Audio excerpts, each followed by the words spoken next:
Paz do Senhor, queridos ouvintes. Sejam muito bem-vindos a mais um episódio do Podcast, um programa idealizado pela Mocidade, da Primeira Igreja Presbiteriana de Itabuna, no estado da Bahia.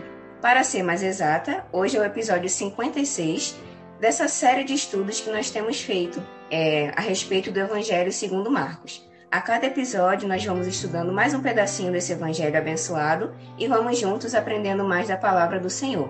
Meu nome é Luíse Ribeiro, eu faço parte da UMP aqui da igreja e hoje, como convidada, nós recebemos a Catherine Maciel, que também faz parte aqui da UMP.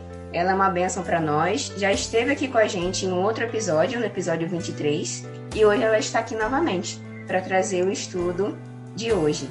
Bem-vinda, Catherine, que Deus te abençoe. Olá, Luíse, boa noite, tudo bem? Eu venho aqui, agradecer, por essa oportunidade novamente, falar um pouquinho, da palavra de Deus para nós, que estamos estudando sobre o livro de Marcos, e venho, agradecer pelo convite, você e também pela UMP. Amém, Catherine, nós te agradecemos, eu também estou bem, graças a Deus, e como eu disse, é uma alegria recebê-la novamente.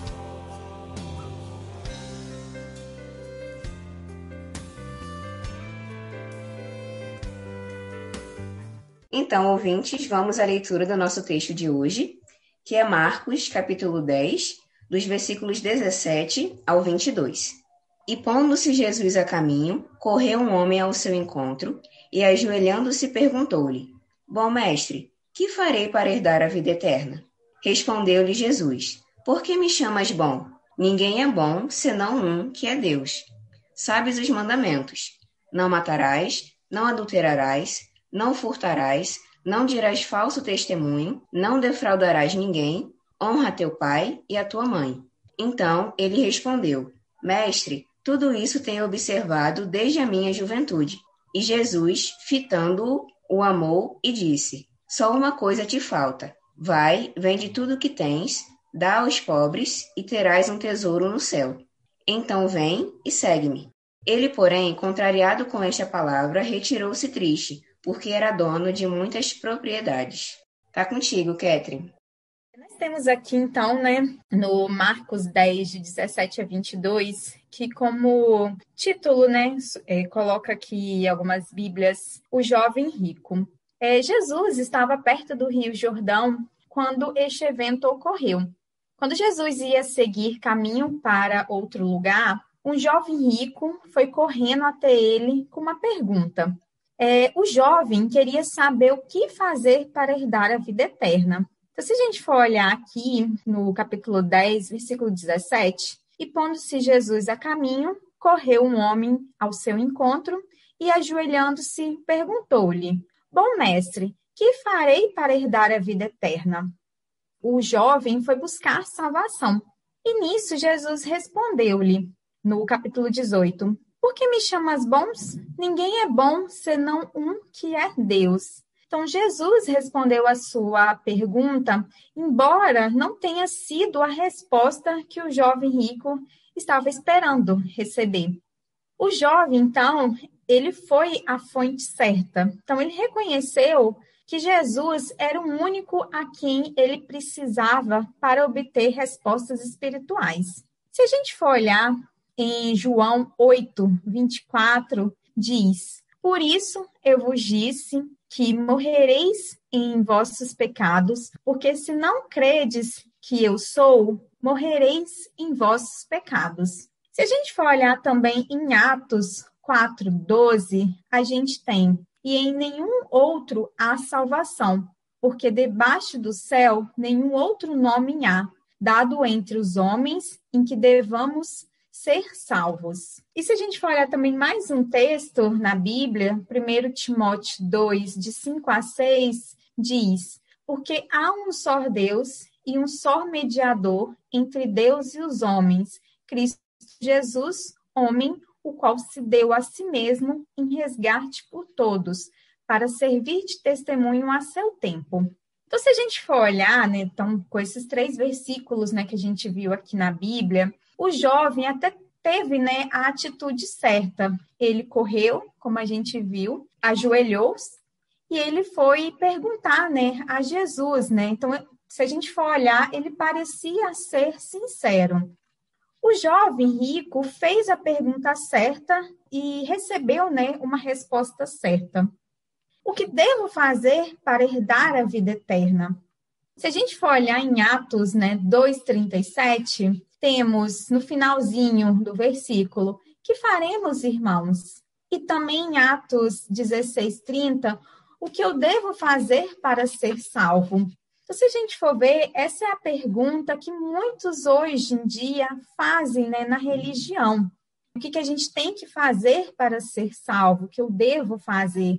Então, a salvação do homem é somente pela graça de Deus, mediante a fé em Cristo Jesus, que é o único mediador entre Deus e o homem. Em João 5, de 24, diz: em verdade vos digo, quem ouve a minha palavra e crer naquele que me ensinou, tem a vida eterna. Não entra em juízo, mas passou da morte para a vida. E em Efésios 2, de 8 a 10, diz: porque pela graça sois salvos, mediante a fé, e isso não vem de vós, é dom de Deus, não de obras, para que ninguém se vanglorie, pois somos feitura dele, criados em Cristo Jesus para as boas obras, as quais Deus de antemão preparou para que andássemos nela. Então, ou seja, essa fé, ela é dada gratuitamente àquele em que Deus escolheu para a sua salvação e através também do seu pacto glorioso. Então, a resposta de Jesus, ele foi consistente com a verdade a este respeito. E assim a gente continua aqui também, no versículo 19. Sabes os mandamentos: não matarás, não adulterarás, não furtarás, não dirás falso testemunho, não defraudarás ninguém, honra teu pai e a tua mãe. A gente olhando aqui nessa resposta também de Jesus, consistente com a palavra a este respeito, Jesus disse a esse jovem para ele obedecer aos mandamentos de Deus. Então, essa foi a primeira resposta de Jesus a essa pergunta do jovem rico. Hoje, nós temos essa obrigação de obedecer a Deus. Se a gente for olhar em 1 João 5, de 2 a 3, diz: nisto conhecemos que amamos os filhos de Deus, se amamos a Deus e guardamos os seus mandamentos. Porque este é o amor de Deus, que guardemos os seus mandamentos, e os seus mandamentos não são penosos. Ou seja, não deve haver nenhuma dúvida em nossas mentes quando se trata, então, de vida eterna. Ou seja, é preciso a gente obedecer a Deus. Então, não houve, no entanto, nenhum elemento adicional de que esse homem precisava para ele ser salvo. E se a gente for continuando aqui, a gente percebe, né, que o jovem rico, ele recebeu, né, uma segunda resposta. A resposta do jovem rico para Jesus foi de que ele tinha feito todas essas coisas desde a sua juventude. Então, se a gente for continuar aqui no 20, então ele respondeu, né, o jovem: mestre, tudo isso tenho observado desde a minha juventude.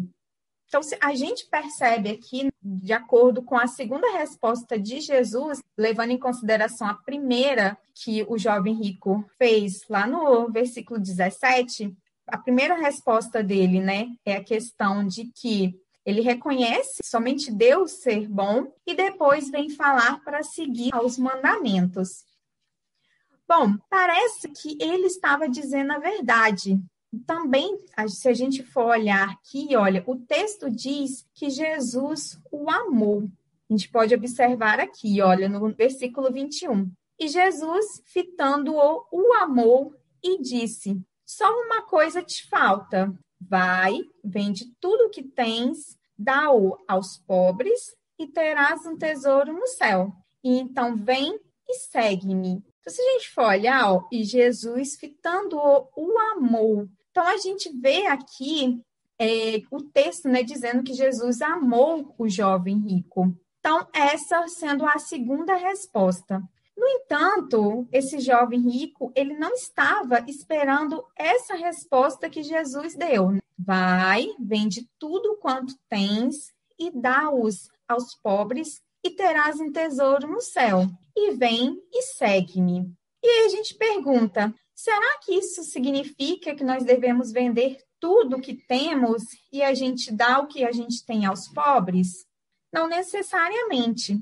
Jesus estava chamando este homem para renunciar uma coisa, que no caso aqui era a riqueza, que estava entre ele e Deus. E com a gente, o que tem entre nós e Deus? Será que é a riqueza? O que é? Ou seja, cada um de nós podemos dizer, só cada um pode dizer o que é. Jesus, então, pediu ao homem que se dedicasse a ele sem reservas. Se a gente for olhar em Mateus 6,33, diz: buscai, pois, em primeiro lugar, o seu reino e a sua justiça, e todas essas coisas vos serão acrescentadas. Em Mateus 16, de 24 a 26, diz: então disse Jesus aos seus discípulos: se alguém quer vir após mim, negue-se a si mesmo, tome a tua cruz e siga-me. Pois quem quiser salvar a sua vida, perdê-la-á. Mas quem perder a sua vida por amor de mim, achá-la-á.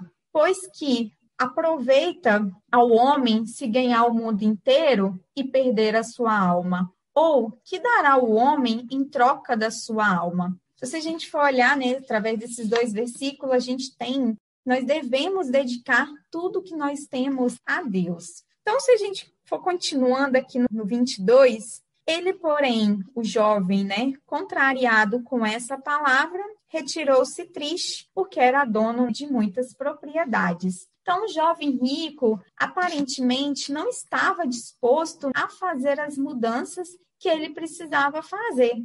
E como diz aqui na Bíblia, que ele se retirou triste, porque ele possuía muitos bens. Então, ou seja, o jovem estava triste, né? O seu semblante, a sua expressão facial mudou de emoção, que a gente parece, né, lá no início do capítulo, para agora de uma aflição.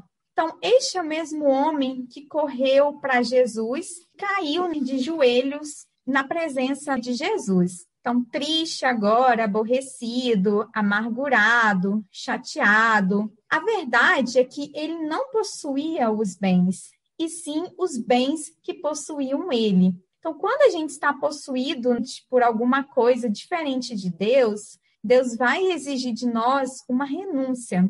Se a gente for olhar em Romanos 6,16, diz: não sabeis que daquele a quem vos apresentais como servo para lhe obedecer, sois servo dele mesmo a quem obedeceis, seja do pecado para a morte ou da obediência para a justiça.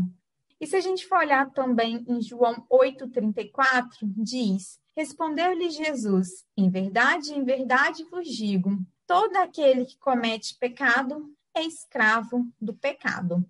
Assim, no 22 diz: ele retirou-se. Ou seja, o Salvador ele não teve culpa disso, do jovem ter se retirado. Quantas vezes a gente ouve das pessoas dizendo: se a igreja não fosse tão exigente, talvez teríamos muitas multidões, ou então respostas ou influência. Esta não foi a escolha de Jesus. Jesus não compromete seus princípios 1 milímetro para ganhar a influência de um homem rico. De quem é a culpa de hoje, então, quando as pessoas não ouvem a mensagem do Evangelho?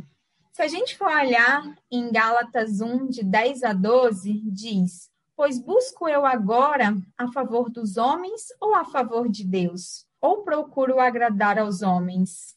Se estivesse ainda agradando aos homens, não seria servo de Cristo. Mas faço-vos saber, irmãos, que o evangelho por mim foi anunciado, não é segundo os homens, porque não o recebi de homem algum, nem me foi ensinado, mas o recebi por revelação de Jesus Cristo. Ou seja, nós devemos estar dispostos a mudar as nossas vidas para poder seguir a Jesus.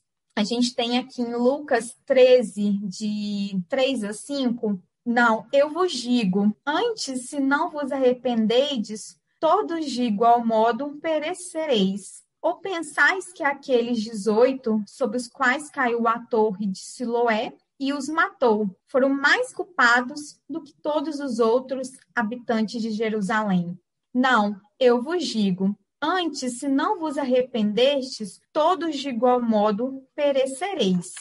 E também em Atos 17:30 tem: mas Deus, não levando em conta os tempos de ignorância, manda agora que todos os homens em todo lugar se arrependam. Então, ou seja, a questão do arrependimento, né? Então, a gente deixar a nossa vida, renunciar de algumas coisas e seguir a Jesus. Então, como conclusão deste texto, a gente consegue aprender com esse jovem rico é que a fonte certa para todas as respostas está em Jesus Cristo. Jesus sempre vai nos dar a resposta certa. Jesus sempre nos desafia a renunciar o que está entre nós e Ele. Devemos estar dispostos a fazer as mudanças que precisamos fazer e seguir a Jesus Cristo. Amém, Catherine. Uma ótima reflexão para a gente, para os ouvintes também. Eu gostaria de mencionar aqui um livro que também é muito interessante, chamado Deuses Falsos, do Timothy Keller. Também deixo como recomendação para os ouvintes. É um livro muito interessante e ele trata justamente desses deuses falsos que nós criamos. Assim como esse jovem, como você bem explicou, ele tinha as riquezas no lugar de Deus em seu coração. Muitas vezes nós colocamos outras questões no lugar de Deus em nosso coração. Então esse texto, a sua explicação foi abençoada, que Deus sempre continue te usando, Catherine. E te abençoando nos estudos e nos fazendo refletir sobre isso mesmo. O que nós devemos renunciar para, de fato, glorificar a Deus com as nossas vidas. Ter Ele como Deus das nossas vidas e não outras coisas ou outras paixões do nosso coração. Obrigada, viu, Catherine, pela sua participação, pelo estudo. Foi muito bom.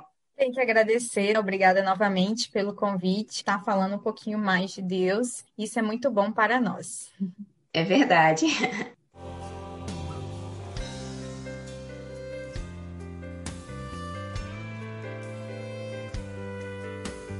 Então, ouvintes, depois dessa reflexão maravilhosa, vamos orar para concluir esse episódio de hoje. Senhor Jesus, obrigada, Senhor, por mais esse dia, por esta oportunidade, por este episódio, por esse estudo. Que o Senhor nos abençoe, Senhor, que essa palavra de fato possa criar raízes em nosso coração e nós possamos colocá-la em prática. Que sempre nós venhamos ter essa convicção que todas as respostas da nossa vida, Senhor, estão em Ti, vêm de Ti, e que nós possamos sempre buscar ter o Senhor em primeiro lugar em nossas vidas. Nos ensine, Senhor, a renunciar nossas próprias vontades, nossos próprios sonhos e desejos, muitas vezes que são contrários à Tua vontade, e nos ajude, Senhor, a sempre estar buscando no Senhor estar mais fortalecidos, sabendo que a Tua vontade é a melhor e o Senhor é Deus. O Senhor deve ser glorificado em nossas vidas sempre. Continue a abençoar, Senhor, cada ouvinte desse programa, que seja uma bênção para cada um, que seja o Teu Espírito Santo a falar e a tocar em cada coração, Senhor, que estiver ouvindo esse episódio, os demais episódios, e tudo seja para a Tua glória.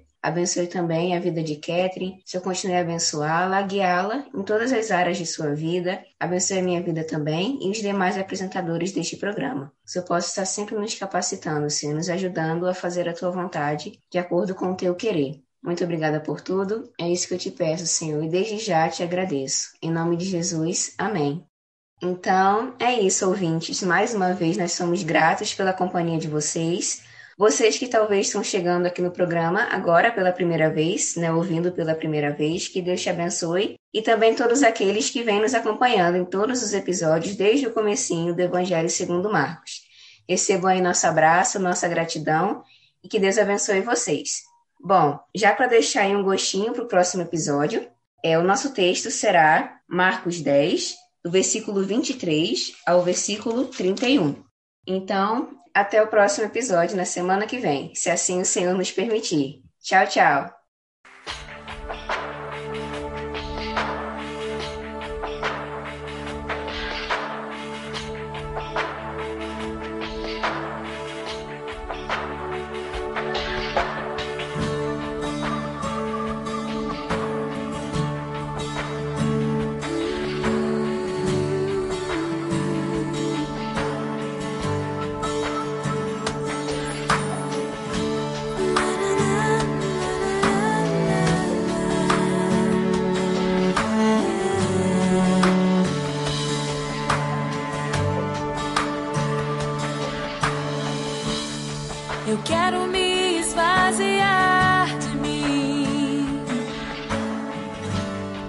Eu quero me esvaziar da religiosidade. Eu quero me esvaziar de mim. Eu quero me esvaziar de todos os meus títulos e de tudo que me afasta de ti, Jesus. Eu quero me esvaziar de mim. Sim, Deus, eu quero me esvaziar das dores e desilusões. Eu quero me esvaziar de mim. Eu quero me esvaziar da prisão do passado e de tudo